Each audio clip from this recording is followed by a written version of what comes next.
Looking back on my career, I'm like, you know what? That was pretty awesome. Like, Mm, that progression and the skills that I yeah, picked up yeah. along the way. But honestly, when I was in it, it didn't feel like I was building a career. Much like Really? you, when I got my degree in public health, I had no idea what to do with it. In Mm, my mind, public health was being in a rural village somewhere in Africa giving people vaccines. mm. That's what I thought public health was and how I would do that work. Hello, everyone. I'm Sheila Fasil, social change futurist and founder of Facilitate Change, and you're listening to the Public Health Insight Podcast. You're listening to the Public Health Insight Podcast, your go to space for all things public health and global health, from the Sustainable Development Goals to the social determinants of health, as well as interesting dialogues about the diverse career opportunities that exist in these fields. Remember to subscribe to the podcast and leave us a rating on Apple Podcasts and Spotify so other people like you can benefit from our content. So we talked some about health equity, social terms of health, spending in healthcare systems, why there might be failure, lack of prevention investments. I want to come back all the way down. You just talked about your experiences on a radio show as a child, and I want to go one step further to throw you back into when you were looking to do your bachelor's degree in biology. So talk to me a little bit about why biology specifically. Obviously, science is broad, so obviously you're interested in science, then biology specifically. I know we are where we are now with your career and your leadership experience in healthcare, but why did we start off with biology? Well, the simple answer is I was pre med because I Mm, went to college very much determined to become a doctor. And I think I was kind of subliminally groomed as a first generation Haitian American. You only really had three options. It was like either you're going to be a doctor, lawyer, engineer. My dad gave me a fourth option, which was you could be a politician. But other a than fourth that, option. like, Wow. Game changer. yeah. So, and the doctor felt very natural to me because like I loved people, I wanted to help people, Right.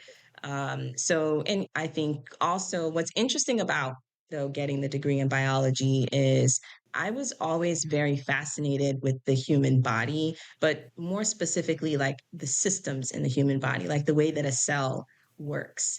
And as I learned about those concepts, I very naturally gravitated to this idea of like, well, if this system works at this microscopic level, like, Mm, are there other systems that work kind of at a macro level? mm, And so I was always curious about that. And I've seen parallels in how the body functions and how it maintains homeostasis, and also how we think about like our human experience in general. mhm. And it served me later in my career, although at the time it was just really to kind of like check a box, right? To go to medical school. So. That's an interest. I never really, as you described it, I'm like, oh, I guess I think about it like that too. Very interested in cell biology, signaling, gene regulation, and whatever, and very micro. And then you realize the society that we live in is like a big cell or a It is a big body, organism. right? And it's like in your body itself, there's kind of a social determinants of health going on where your knee does this because this happens, and then this. So it's interesting that you apply that Exactly. same thinking to that. Now you do your master's of public health, right? You go on to do that. And I believe you also Master of Science in Health Policy and Management at International Health. Was that a dual master's that you did? So yeah, in my public health program, I did a dual concentration in Oh, dual international concentration. health and then health policy and management. And then a couple years later, I went and got a Master of Science focused with a concentration in financial Management. economics. Mhm. Yes, and what So I learned, what? I think Yeah, what yeah. why that Explain happened, that to me. Yeah.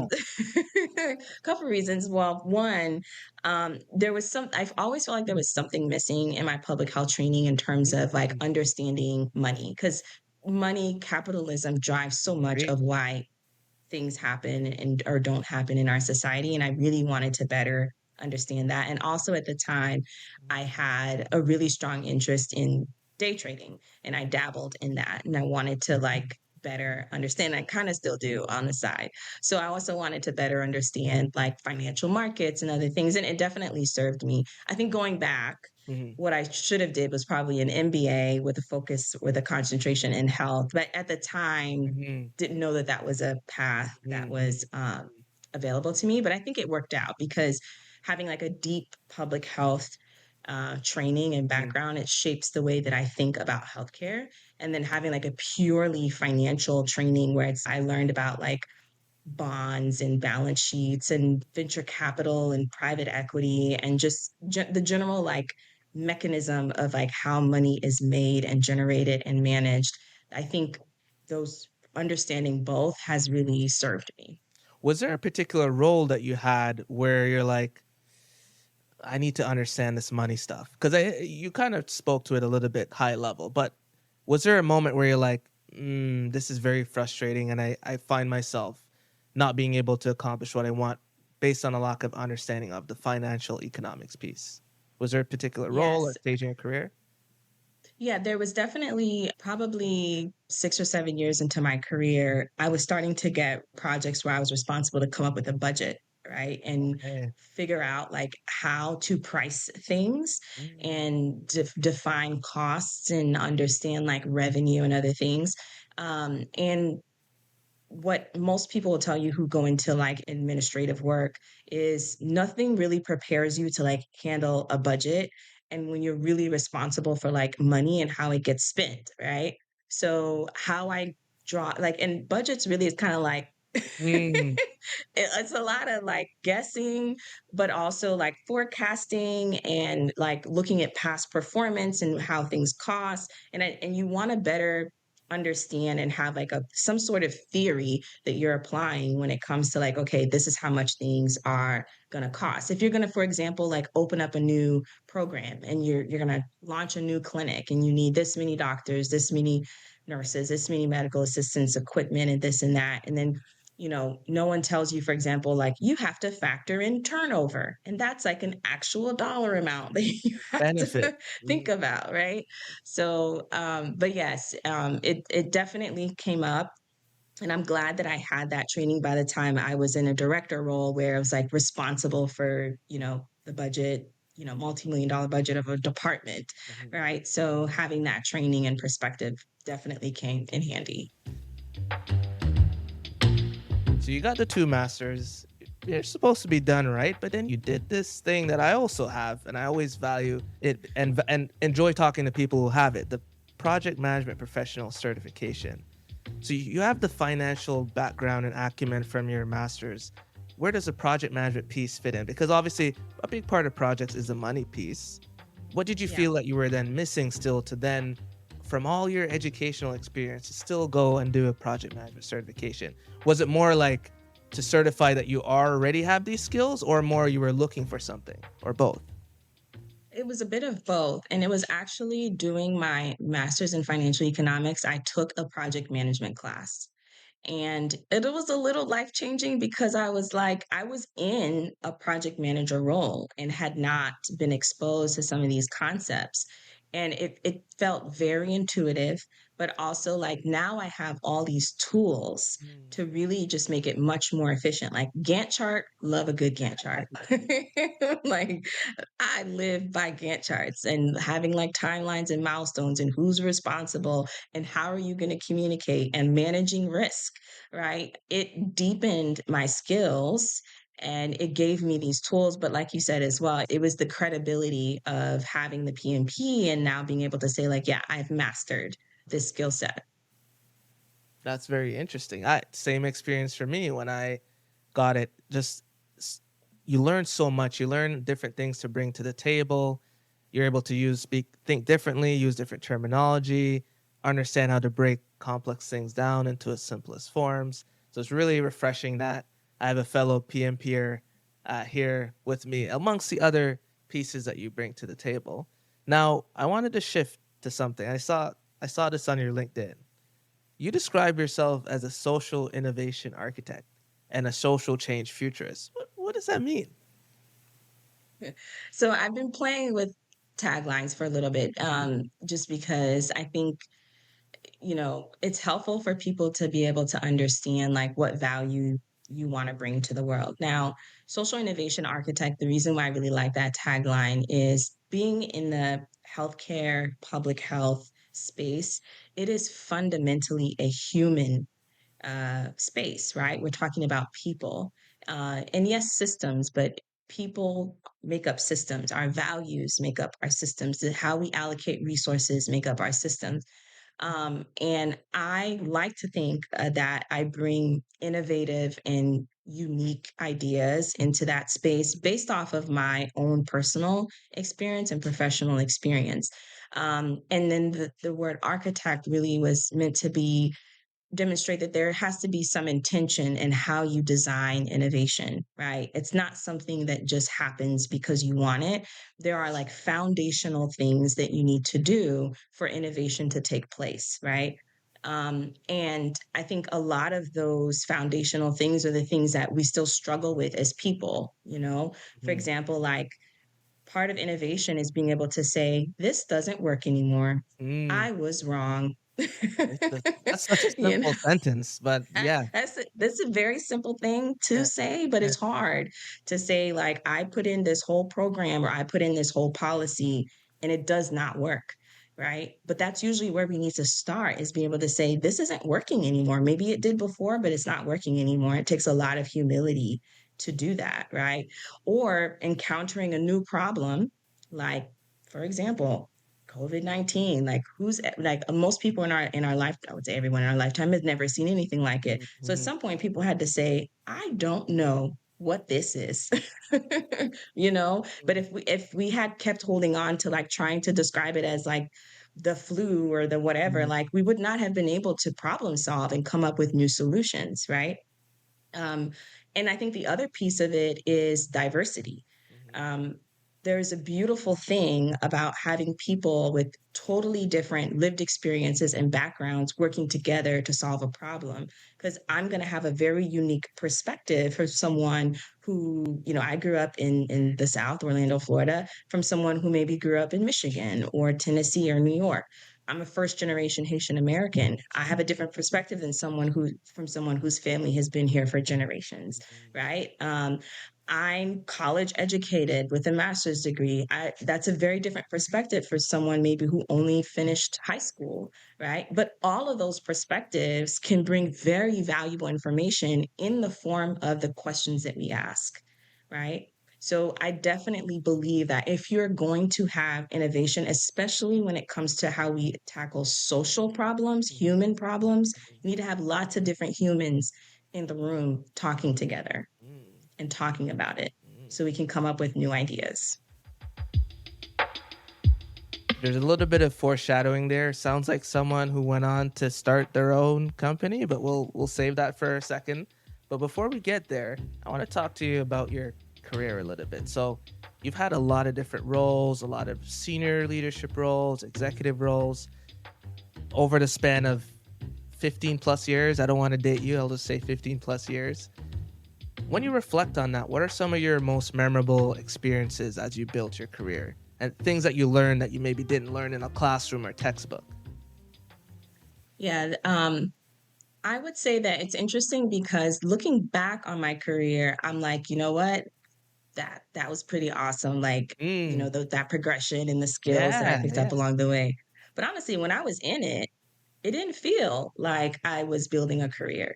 Much like really. you, when I got my degree in public health, I had no idea what to do with it. In Mm, my mind, public health was being in a rural village somewhere in Africa giving people vaccines. mm, That's what I thought public health was and how I would do that work, you mhm, know?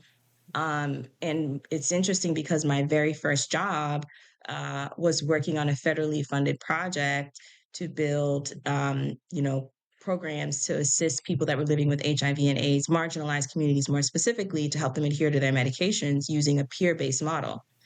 That first job taught me, I would say, at least 50% of what I still carry in my career. But that I got that job literally out of necessity. Because if you remember, so I graduated from, you know, undergrad in 2007, and in 2008 I started grad school.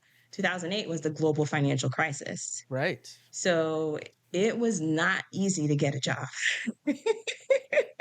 I was working temp jobs at one point. Like, Mhm, so I got that job through someone who knew someone and it was just like something to feed me, Mm. right? And it turned out to be one of my best experiences ever, but it was kind of like almost completely by happenstance because it really laid the foundation for my career.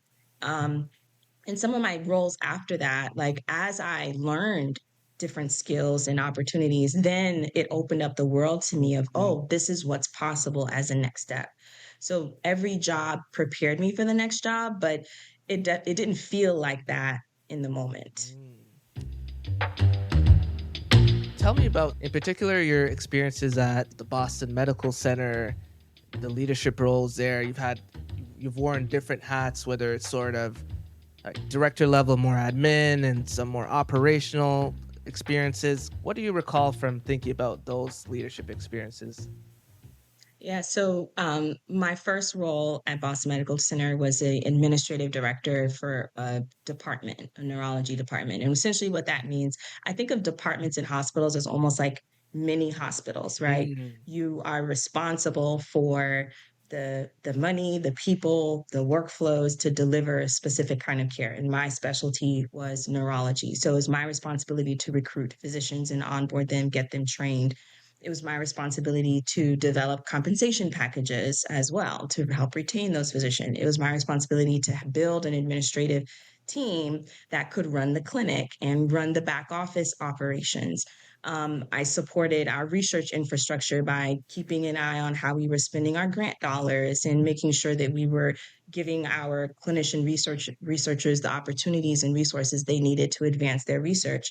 And even going into that role, believe me when I tell you this, I had no idea what I was getting myself into.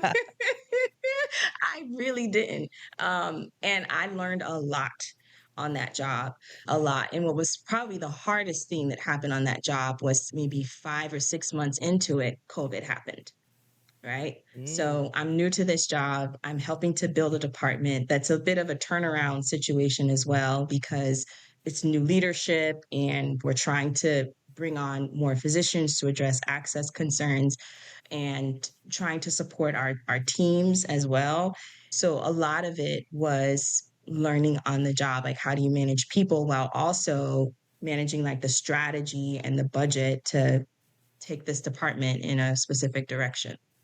So, something you said was very interesting because prior to that experience at Boston Medical, you worked at Brigham and Women's Hospital, also in senior leadership roles. So, you would think, well, I would think, okay, you've been there, done that.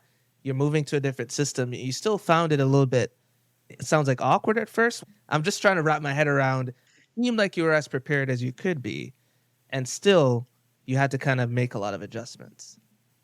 Yes. So I think my time at Brigham and Women's and Dana Farber's like Cancer Center, most of my role was strategy, right? So I Okay. was functioning very much as like a project manager. That was actually my first job there was a project manager Mhm. dealing with senior leaders, right? SVPs, COOs, and at sometimes even interacting with the board, right? So I was part of the team that Mm. helped implement Epic for, like for the cancer part of the operations, right? I helped with obtaining the designation with the Commission on Cancer. And all of those things taught me, deeply taught me about healthcare, about strategy, about what was important when you think about like access for Mhm. patients and the kind of like the behind the scenes decisions that we make in healthcare that end up affecting people upstream, right? And um but in that role, because I was very behind the scenes, Mhm. I was not very much interfacing with like the patients, right? Like I was helping making decisions and moving projects forward, but I often was not seeing the results in terms of like the patient's experience. And then when I worked at Boston Medical Center, I got to see the whole thing, from the Mhm. strategy to the budget to the hiring of the people, to then like patients are calling me at my desk and complaining that, hey, I showed up for this appointment and it's been an hour and I haven't seen my doctor. Right. And those are that getting that complaint is a Ah, direct result of like my leadership, right? right, right, Or, right. the systems that we have in place. So that's what was very different about that experience. Interesting. Okay. Okay. Yeah. So now I saw something when I was going through your bio. There was an experience at Amazon Web Services, the Health Equity Accelerator. Can you talk about how you became involved with that and what is it? During my time at Boston Medical Center, I transitioned into a different role Mm-hmm. as Director of Innovation for the Health Equity Accelerator, which was honestly like my dream job. Mm. Dream job. Had like literally a couple years before, you know, like when you're doing your goals and manifesting, like in 2 years, I want to be like literally, Like if this I knew I wanted exists, to be in that's what I want. innovation.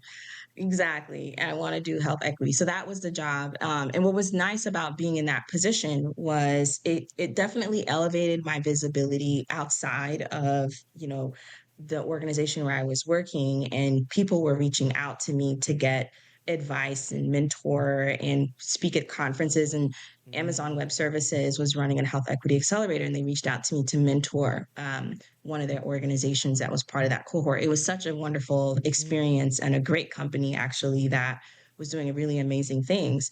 And what that taught me, and it kind of laid the groundwork Mm. for what I do now. Mm. But again, like kind of tying back to, you know, healthcare costs a lot.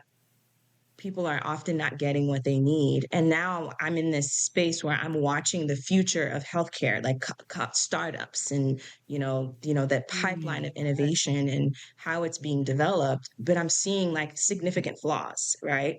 People who want to do really good things and Mm. want to serve people. But I'm also like, I don't know how this is going to fit into what Right. hospitals really need. And like I ran a department and I've had to make difficult decisions around budgets. Like this is very much like out of reach. And does it really serve the patient's need as well? Or does it serve the doctor's need? Does it make it easy? And what was nice about being in a place like Boston Medical Center is we also serve such a diverse patient population. 30% of our patients spoke a language other than English. So 30%. most technology, yeah.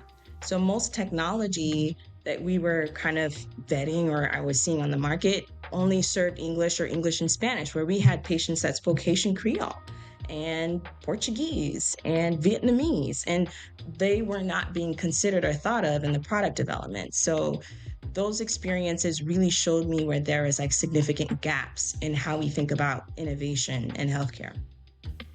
So it's also interesting from the fact that you you have such a diverse set of experiences and now sort of seeing future startups coming and you're thinking not only from an adoption perspective, like as a healthcare leader, I would have a hard time selling this. But also, even if all of these make it through, they're not really solving the problems of tomorrow in reality. So strategically, you're able to kind of have your fingerprints on making sure that the solutions are being tailored to the actual specific needs that are unmet that maybe people just aren't as aware of because they don't involve those populations in the design and the different conversations. So I could see why you Exactly. got really excited about like being the hub to all of those from the government health fundings to the private side and like you're at the intersection of all of that. Yeah. Yeah. Which then led to something very special. This show was edited by me, Gordon Thane, with additional editing from LaShawn Benedict. Sound design and mixing by myself and LaShawn Benedict. The original music from The Music Room, composed by Tom Fox, licensed from Johnny Harris. The cover art designed for our show by LaShawn Benedict. The Public Health Insight podcast is produced by PHI Media. Thank you for listening to the Public Health Insight podcast, your go-to space for informative conversations, inspiring community action. If you enjoy our podcast, be sure to subscribe and leave us a rating on Apple Podcasts or Spotify. See you in the next one.